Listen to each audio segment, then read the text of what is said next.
Culture sur mesure, un podcast d'Anne-Sandrine Di Girolamo. Bonjour à toutes et tous, la musique creuse le ciel et guide les vies professionnelles de nos deux invités. La première, c'est Nathalie Debade-Renvoisé, psychologue, chef de projet Mieux vivre le cancer à l'hôpital Gustave Roussy et mélomane, et auteure de la magnifique biographie de la pianiste Brigitte Engerer, biographie publiée chez Buchet-Chastel. Notre seconde invitée, c'est Béatrice Uria Manzone, dont le disque solo très remarqué Assoluta, paru au label Aparté, marque sa transformation vocale. Béatrice Uria Manzone est en effet devenue soprano après avoir été mezzo-soprano pendant 20 ans. Béatrice Uria Manzone, 20 ans de mezzo, et au fil du temps, vous vous rendez compte que peut-être votre voix serait plutôt celle d'une soprano. Alors, c'est pas complètement au fil du temps, parce que déjà, jeune chanteuse, je m'étais posé la question de savoir si j'étais pas soprano, parce que j'avais une certaine aisance dans les notes aiguës.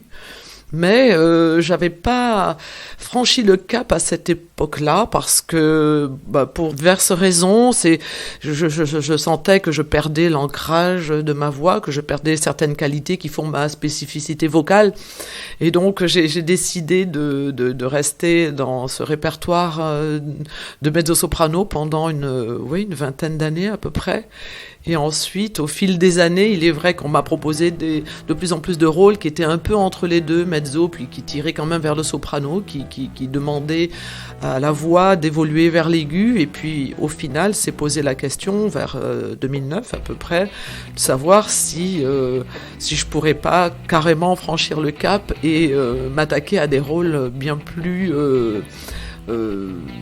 soprano, bien plus évidemment soprano. Y a-t-il eu un rôle déclencheur ? En tout cas, il y a eu un moment déclencheur. Il y a eu plusieurs rôles déclencheurs qui m'y ont amené petit à petit. Déjà, quand on chante dans Didon, dans Les Troyens, quand on chante le Cid, dans Chimène, dans le Cid de Massenet, ce sont des rôles quand même qui demandent une amplitude vocale qui va plus quand même vers le soprano. Donc le tournant, disons, a été à Orange en 2009 quand j'ai chanté Cavalleria Rusticana au Corrégie, ou lors d'une interview, parce qu'il y a toujours une interview en direct à la télé, le présentateur qui est un ami qui s'appelle Alain Duhaut et qui connaît bien ma voix et qui depuis plusieurs années n'arrêtait pas de me dire il faudrait que tu chantes Tosca, et moi un peu réticente et un peu effrayée par l'énormité de ce rôle, je me cachais derrière des raisons qui n'étaient pas les bonnes, mais si ce n'est la peur en fait. Et donc et là, il me piège un peu, entre guillemets, en me posant la question directement à la télé. Et donc, j'ai pas vraiment fait marche arrière, mais je lui ai dit oui, peut-être, on peut y réfléchir, je ne sais pas. Bon. Et quelqu'un, Monsieur Dufaux, directeur des Chorégies d'Orange, et à l'époque aussi directeur du Grand Théâtre d'Avignon, m'a dit je vais monter Tosca pour toi, si tu veux. Et donc là, j'ai dit bon, alors, qu'est-ce qu'on fait ? Et je lui ai dit, je suis assez en confiance avec toi, donc je vais travailler le rôle. Je vais te le chanter, et puis si tu estimes que je suis capable de le faire, on se lance dans l'aventure. Et c'est une chose qu'on a donc fait ensemble, et ça a été vraiment un grand pas franchi dans ma carrière vers ce nouveau répertoire, d'autant que personne n'y croyait. Je crois qu'il y avait juste Monsieur Dufaux, Alain Guingal, le chef d'orchestre, Madame Dufaux, Nadine, qui faisait la mise en scène. On devait être 3 ou 4 à croire que je pourrais y arriver. Même mon agent était réticent. Et je crois que j'ai une voix tellement sombre qu'on n'imaginait pas que je puisse l'éclaircir au point d'aller vers ces rôles aigus. Mais malgré la peur, vous avez cru en vous-même au fond. Je crois que c'est une chose primordiale dans ce métier. Rétrospectivement, je me rends compte que même quand j'ai chanté Carmen, alors qui pour le coup était vraiment un rôle de mezzo-soprano, on m'a toujours mis, pas des barrières, puisque la preuve c'est que je les ai franchies, mais toujours émis des réticences. J'avais pas 30 ans quand j'ai chanté Carmen à l'Opéra Bastille, et déjà tout le monde me disait mais tu es folle, t'es trop jeune, la salle est trop grande, c'est trop dramatique, le 4e acte, tu ne te rends pas compte. Et c'est au bout d'un moment, je me dis, c'est quand même fatigant d'avoir des gens tout le temps négatifs. Donc, j'y ai cru. Il me suffisait de 3 personnes en qui j'avais une entière confiance, dont Alain Duhaut, bien sûr, pour que ça me motive et que ça me porte. Et puis surtout, ça a été un travail acharné, un travail quotidien pour arriver à chanter ce rôle. Comment est-ce qu'on définit sa tessiture vocale ?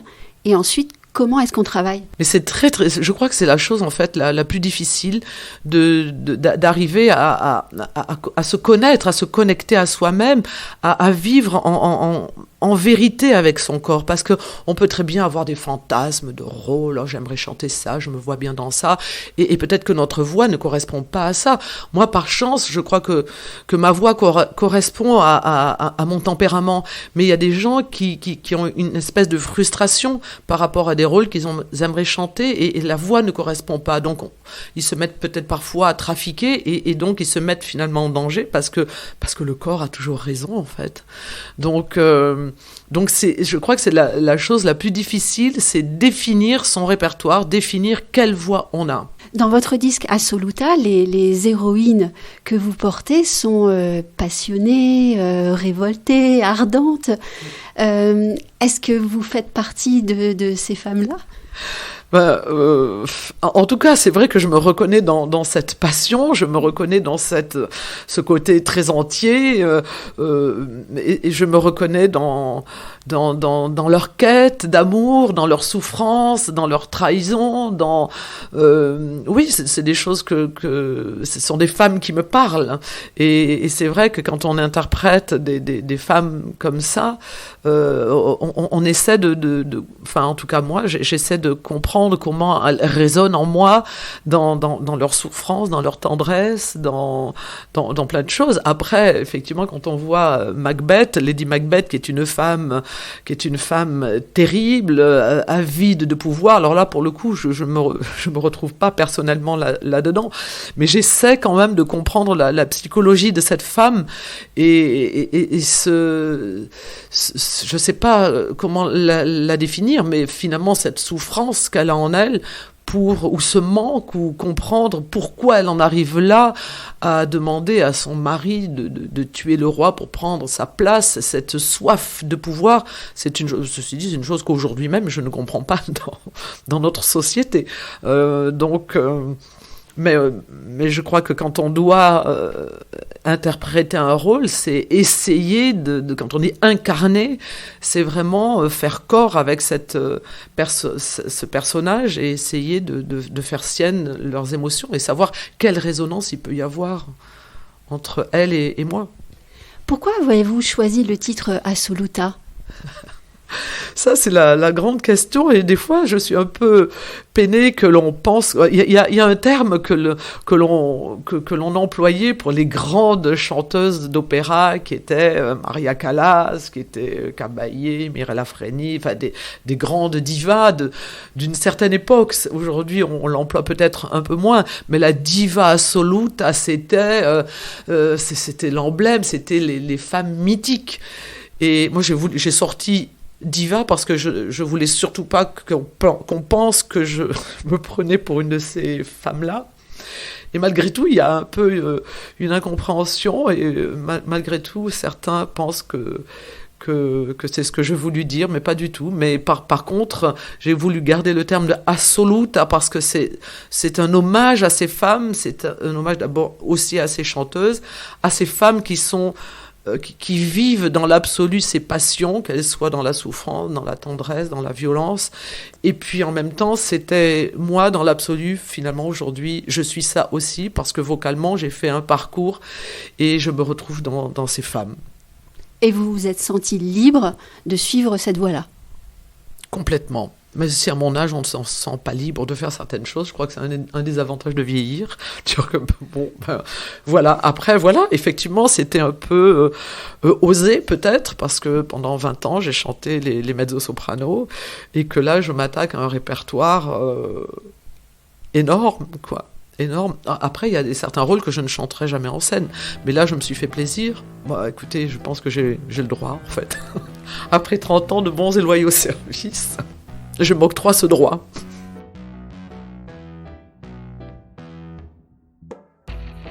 Nathalie Depas-Renvoisé, votre parcours est différent, puisque vous avez à plusieurs reprises changé de métier.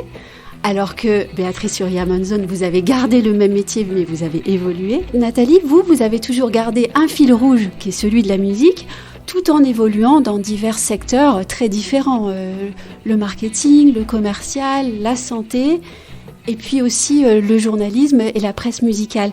Est-ce qu'il est compliqué de mener deux fronts, deux vies professionnelles aussi compliquées, ou est-ce que je ne peux pas m'exprimer comme ça ? Non, moi j'ai jamais eu l'impression de mener deux fronts. Oui, plusieurs activités en même temps, mais ça je pense que tout le monde le fait.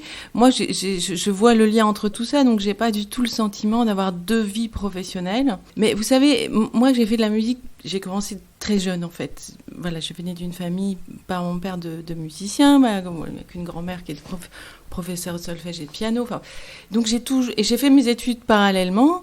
Et j'ai toujours en fait eu, mais comme tous les gens beaucoup de gens font ça, une scolarité plus une vie, quand même un investissement dans cette vie musicale qui était important. Et en fait, c'est ça que j'ai toujours mené en parallèle. Après, il se trouve effectivement que j'avais fait à la base une école de commerce puisque j'avais pas choisi de faire la musique en professionnel. Ça a été vraiment le seul choix, je peux dire, que j'ai fait. Et donc, après cette école de commerce, j'ai travaillé plusieurs années dans le marketing. Bon, je me plaisais pas dans ce métier, c'était vraiment pas un métier qui était pour moi. Et je me suis très vite rendu compte que je voulais aller vers les métiers de la santé ou les métiers au moins des ressources humaines. Enfin, c'était encore très flou et ça s'est précisé au fil des ans. En tout cas, j'ai toujours eu un métier. Voilà, ça c'est une constante. Et l'autre, c'est la musique qui est resté le fil rouge et qui m'a permis à certains moments, qui étaient quand même compliqués, parce que c'est pas toujours évident ces changements de carrière, de quand même m'épanouir et savoir que ça c'était là en fait. Voilà, la musique c'est quelque chose qui fait partie de moi depuis toujours et j'ai construit des choses autour de ça, oui, sans en faire une profession, on va dire, sans en faire mon métier. Sans en faire une profession, mais vous venez quand même d'écrire une biographie magnifique publiée chez Buchy-Chastel. Oui, mais c'est pas, comment dire... alors l'écriture, c'est peut-être l'autre fil rouge, en fait. J'ai toujours écrit, j'ai toujours aimé écrire. Voilà, ça c'est aussi quelque chose qui fait partie de moi. Donc, encore une fois, je vois pas ça comme des choses tellement ni opposées, ni un emploi du temps complètement incroyable, pas du tout, ça se fait naturellement. Et il se trouve, pendant quelques années, je me suis reformée donc, pour aller vers les métiers de la santé en psychologie, et j'avais du temps, puisque je faisais des études, j'avais pas de poste par ailleurs, donc là j'ai commencé à travailler pour la presse musicale et ça a été une période que j'ai adorée parce que j'étais entre les études de psycho qui me passionnaient et puis tous ces concerts où je pouvais aller, tous ces articles que je pouvais écrire, ces gens formidables que je pouvais rencontrer et voilà, ça a commencé comme ça et la biographie, ça a été le prolongement de cette partie de ma vie, consistait à écrire sur la musique.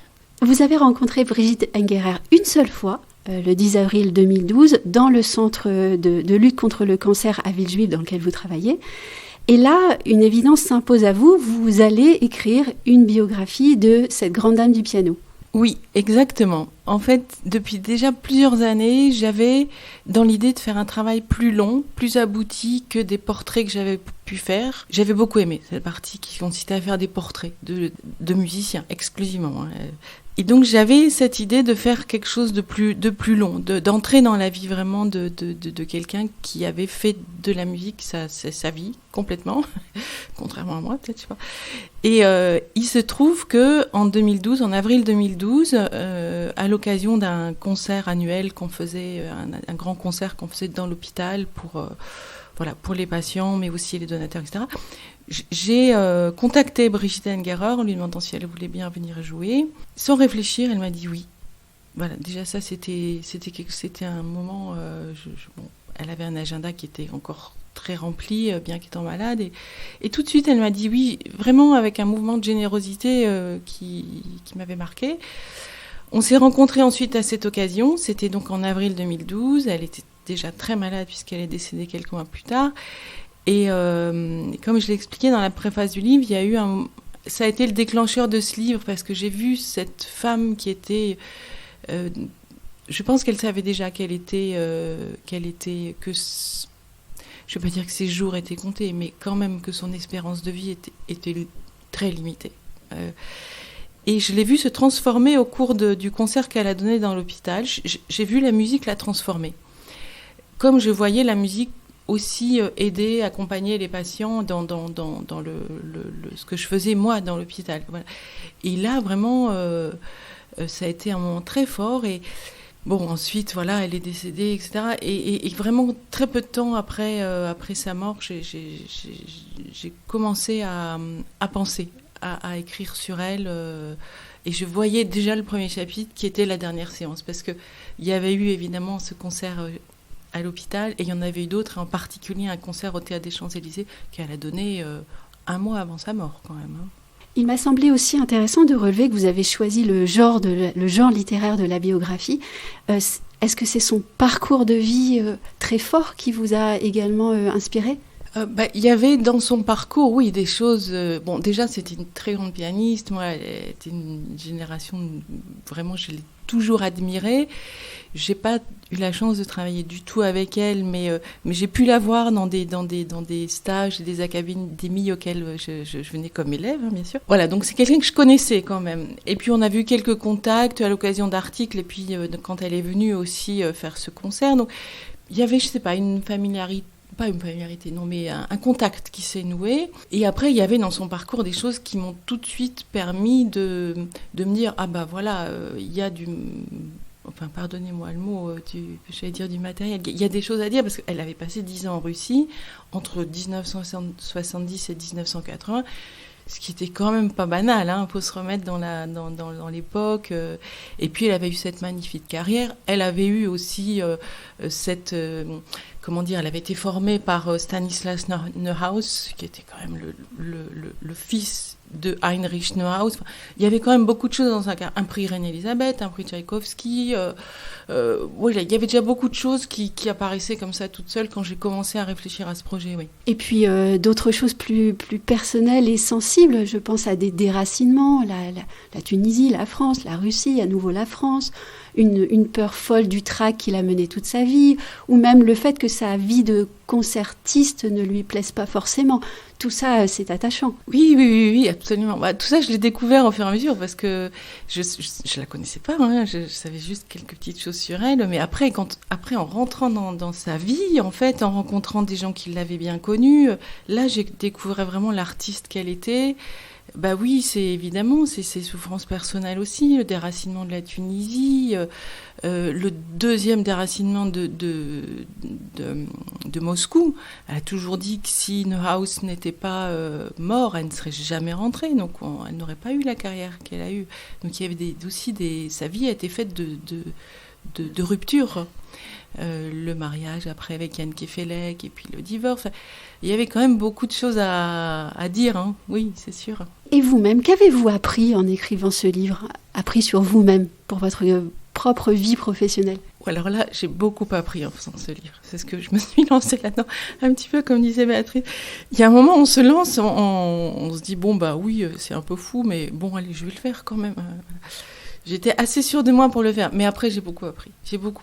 Je me dis il y aurait presque un autre livre à faire dans le livre qui était les 5 ans de recherche, de contact, mon projet n'était pas abouti du tout, et c'était le premier livre que j'écrivais, non. Donc il y a eu beaucoup de défrichements, hein, vous savez, il y a eu beaucoup de... J'ai dû couper à la serpe, hein, de temps en temps pour voir vraiment où j'allais aller et comment j'allais rendre hommage. C'était quand même, vous savez, on dit souvent, en médecine, on dit ne pas nuire. Voilà. C'était mon obsession. Je me disais, je veux rendre hommage à cette femme, rendre la générosité qui était la sienne, le talent qui était le sien. Voilà. Donc j'avais des fils rouges comme ça. Mais après, il y a eu beaucoup de travail et beaucoup de recherche. Ouais. Et puis peut-être des choix à faire. Et beaucoup de choix à faire, bien sûr. Bien sûr. Ce qui me portait, moi, c'était les rencontres que j'ai faites avec les personnes qui étaient proches d'elle, qui m'avaient quand même donné beaucoup d'éléments. Et puis, c'était aussi l'aspect plus technique, là, mais qui était qui venait du travail que j'avais fait comme journaliste musicale, qui était l'école russe. Je voulais pouvoir parler de l'école russe. On parle beaucoup de l'école russe du piano, comme en danse, peut-être. On change connais moins, mais j'imagine qu'il y a aussi l'équivalent. Moi, je voulais pouvoir rendre ça le sérieux avec lequel elle travaillait, et puis la démesure de ce qu'elle avait connu en Russie. Voilà, donc j'étais quand même portée par certains aspects assez solides. Et vous, Béatrice, que vous a appris votre cheminement vocal ? Appris sur moi, vous voulez dire ? Oh là là, c'est une grande histoire, hein, parce que je pense que déjà le choix de faire de la musique a été... ma rencontre avec la musique a été vraiment liée à un destin, oui, quelque peu incroyable. Si j'essaie d'être rapide, j'avais pas encore 18 ans, le bac se profilait, je savais pas du tout ce que je voulais faire en fait. Je trouve que c'est compliqué. En plus, on était à une époque, aujourd'hui, je pense que les jeunes, ils ont 5 ou 6 métiers dans leur vie, si ce n'est plus. Moi, j'étais encore d'une génération où on choisissait un métier pour la vie. Enfin, moi, c'était l'exemple que l'on avait. Donc, je trouvais ça compliqué. Donc, j'avais déjà annoncé à mes parents que j'allais être collée au bac. Donc, je ne réfléchis rien, du coup, pour avoir une année supplémentaire de réflexion. Et là, ils n'étaient pas très contents et ils me disent, bon, ok, d'accord, mais tire en pension dans ce cas-là.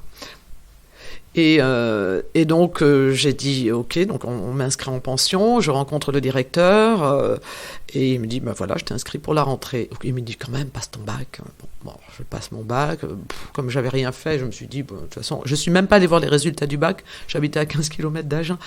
Et c'est un copain qui m'appelle pour me dire, écoute, t'as ton bac. Je dis, ah non, c'est pas vrai. C'était presque une catastrophe pour moi.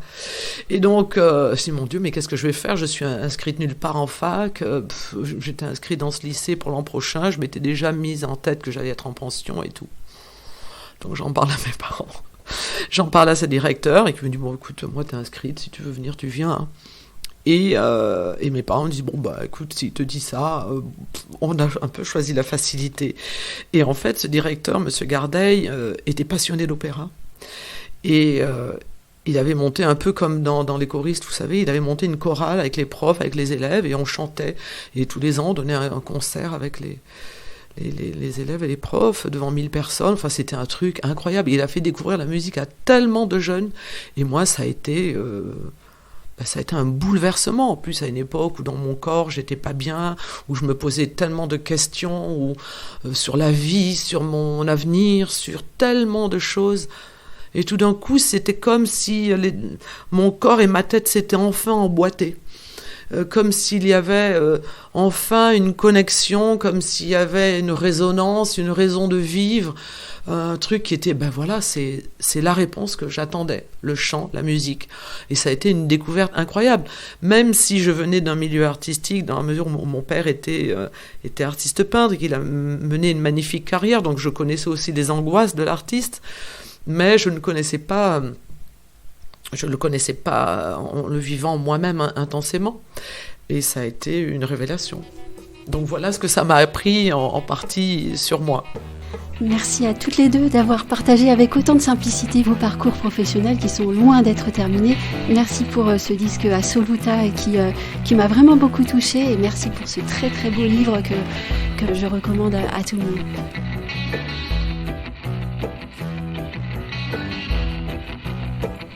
Retrouvez Culture sur mesure avec Anne-Sandrine Di Girolamo et ses invités sur toutes les plateformes de téléchargement ainsi que sur Gangflow. Suivez toute l'actualité de votre podcast Culture sur mesure sur les pages Facebook, Twitter et LinkedIn d'Anne-Sandrine Di Girolamo.